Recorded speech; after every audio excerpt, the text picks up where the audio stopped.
Le journal Henri Ochocho.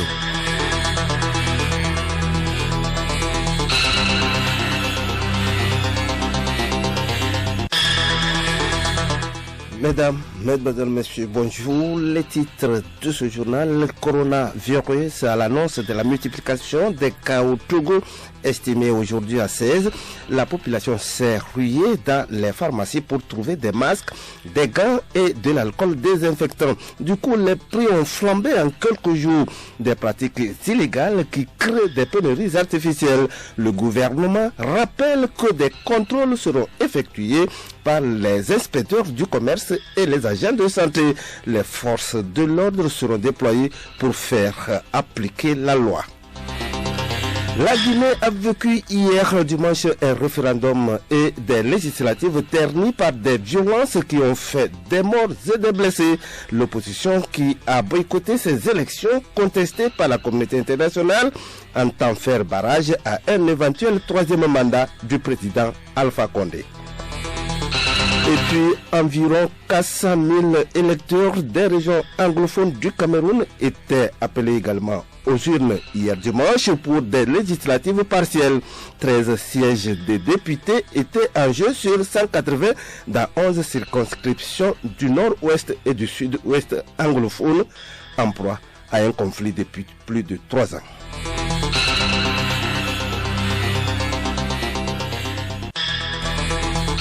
radiolomé.tg. Mesdames, Mesdemoiselles, Messieurs, une fois encore, bonjour. Nous l'édigeons en titre: la pandémie du coronavirus qui bouleverse toute la planète n'épargne pas le Togo. Depuis l'annonce de la multiplication des cas, des pratiques illégales créent des pénuries artificielles. Odette Ekpira a fait une petite enquête sur le sujet. À l'annonce de la multiplication des cas au Togo estimés aujourd'hui à 16 et surtout les flux d'informations anxiogènes diffusés par les médias internationaux et les réseaux sociaux, un mouvement de panique a commencé à se développer au Togo et surtout à Lomé. La population s'est ruée dans les pharmacies pour trouver des masques, des gants et de l'alcool désinfectant. Du coup, les prix ont flambé en quelques jours. Avant, on nous vendait ça à 100 francs. Maintenant, on arrive au niveau de pharmacie, on dit à 450 francs. Le samedi, on voulait payer ça, mais tout à l'heure, on n'a pas pu. Les gens disent 1000 francs, 500, c'est comme ça. Nous, on n'arrive pas. Même à la pharmacie. C'est pour mes collègues au boulot et à la maison. Parce que c'est un truc qu'on peut utiliser une seule fois par jour. Donc voilà, il faut avoir d'autres encore. C'est pour cela que je suis venu chercher, mais il n'y en a pas. Comme c'est le gouvernement qui nous a recommandé, on doit suivre ce qu'il nous a recommandé. C'est nécessaire de porter les cache-nez. C'est une maladie qui est mondiale, ça se passe un peu partout. En réalité, je ne sais pas exactement ce que c'est, mais bon, ça fait peur.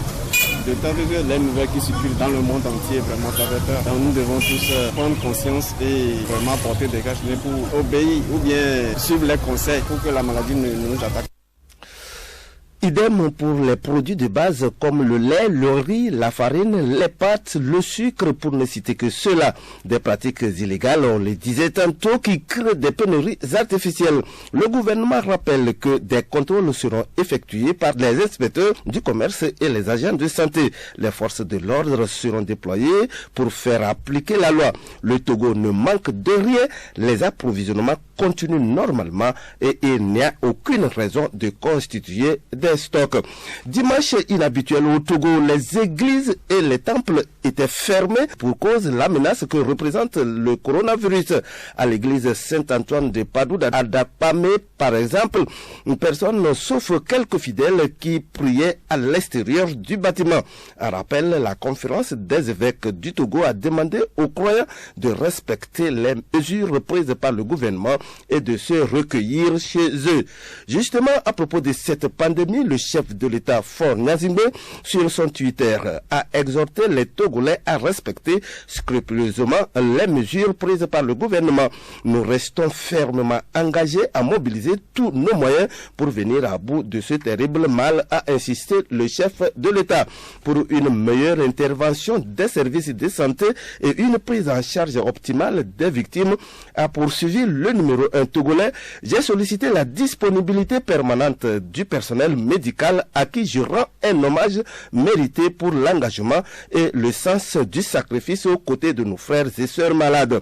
Et face au risque élevé de contamination, Faure Gnassingbé a imploré le sens commun du civisme et de responsabilité en adoptant les gestes barrières tels que imposés par l'OMS, c'est-à-dire se laver régulièrement les mains à l'eau et au savon, éviter les contacts physiques et tousser dans le creux du coude.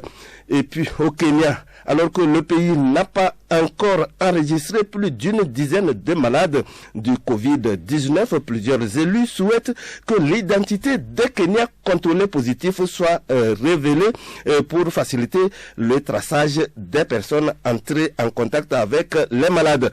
Mais tout le monde n'est pas d'accord et le gouvernement a déjà écarté cette possibilité. Le journal Henri Ochocho. Actualité internationale, double scrutin en Guinée. Les heurts ont éclaté hier entre forces de l'ordre et manifestants dans certains quartiers de Conakry acquis à l'opposition. On dénombre plusieurs morts et des blessés graves. Hélène Assabi. Selon le Front National pour la défense de la Constitution, FNDC, on dénombre 10 morts, mais le ministère de la Sécurité parle de 4, dont 2 dans les violences et 2 autres des suites d'un accident et par arrêt cardiaque. Le communiqué du ministère de la Sécurité ajoute également que 9 agents de l'unité spéciale de la sécurisation des élections, dont 7 policiers, ont été grièvement blessés, alors que le FNDC annonce que plusieurs dizaines de ses sympathisants ont été blessés par balle. Cette guerre des communiqués intervient au soir d'un double scrutin législatif et référendaire souhaité et voulu par le pouvoir et contesté par l'opposition. Les manifestants se sont attaqués au bureau de vote, toujours selon le ministère de la Sécurité. Plusieurs individus ont été donc interpellés pour troubles à l'ordre public et détention d'armes à feu, mais le FNDC appelle à poursuivre les manifestations. Hélène Assabi, environ 400 000 électeurs des régions anglophones du Cameroun étaient également appelés aux urnes hier dimanche pour des législatives partielles. 13 sièges de députés en jeu sur 180 dans 11 circonscriptions du nord-ouest et du sud-ouest anglophone en proie à un conflit depuis plus de 3 ans et où les résultats du scrutin du 9 février ont été annulés par le Conseil constitutionnel. Un scrutin dans un contexte sécuritaire toujours tendu. Cette fois encore, les séparatistes avaient appelé au boycott et menacé des représailles quiconque sortirait de chez lui pour aller voter. Dans ce contexte tendu, les élections ont pu se tenir, mais plusieurs localités de violences ont été signalées. Écoutez Radio Lomé sur le web sur le www.radiolomé.tg.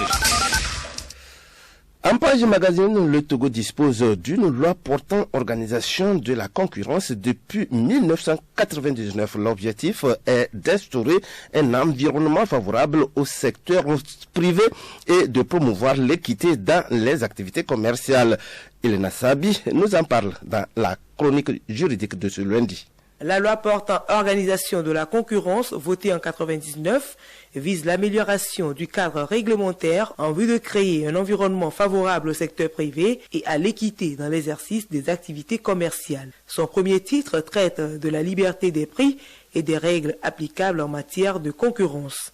Selon cette disposition, les prix des produits, des biens et services sont libres sur toute l'étendue du territoire national et déterminés par le seul jeu de la concurrence. Toutefois, les pratiques anticoncurrentielles sont interdites. Badji Kokou-Vignon, chef division réglementation et contentieux à la direction du commerce intérieur et de la concurrence. Un opérateur qui impose à son client de vendre son produit à un prix et qui a une forte influence sur son client, déjà fait des pratiques restrictives de la concurrence. Il y a le paracommercialisme, des gens qui s'improvisent commerçants, tout azimut. Aujourd'hui, au terme de la loi de 99, quelqu'un ne peut pas exercer l'activité commerciale s'il n'est régulièrement inscrit sur le registre du commerce. Mais vous pouvez le constater qu'il y a des gens qui s'improvisent commerçants. C'est des entorses à l'économie. Parce que lorsque la personne n'est pas enregistrée, il n'a pas de numéro de registre de commerce, vous voyez qu'il ne paye pas les impôts, les droits qui doivent normalement revenir à l'État. Est aussi prohibée l'exploitation de toute position dominante sur le marché intérieur. Nous retrouvons Gbadji Kokouvignon, chef division réglementation et contentieux à la direction du commerce intérieur et de la concurrence. Déjà, vous êtes dominant sur le marché. Maintenant, vous usez de cette dominance pour imposer le prix, pour faire de la vente liée, pour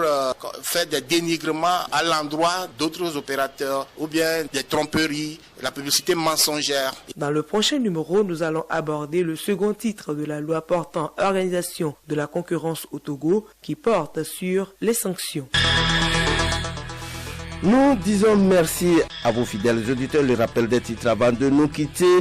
Coronavirus, à l'annonce de la multiplication des cas au Togo, estimé aujourd'hui à 16, la population s'est ruée dans les pharmacies pour trouver des masques, des gants et de l'alcool désinfectant. Du coup, les prix ont flambé en quelques jours. Des pratiques illégales qui créent des pénuries artificielles. Le gouvernement rappelle que des contrôles seront effectués par les inspecteurs du commerce et les agents de santé. Les forces de l'ordre seront déployées pour faire appliquer la loi.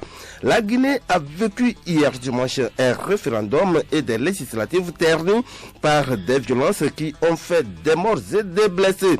L'opposition qui a boycotté ces élections contestées par la communauté internationale entend faire barrage à un éventuel troisième mandat du président Alpha Condé. Et puis environ 400 000 électeurs des régions anglophones du Cameroun étaient appelés également aux urnes hier dimanche pour des législatives partielles. 13 sièges de députés étaient en jeu sur 180 dans 11 circonscriptions du nord-ouest et du sud-ouest anglophone en proie à un conflit depuis plus de 3 ans. Bon après-midi à tous et à toutes.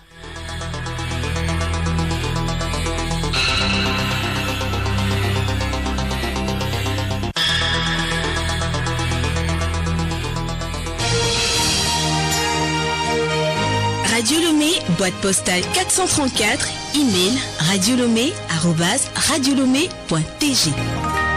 radiolomé.tg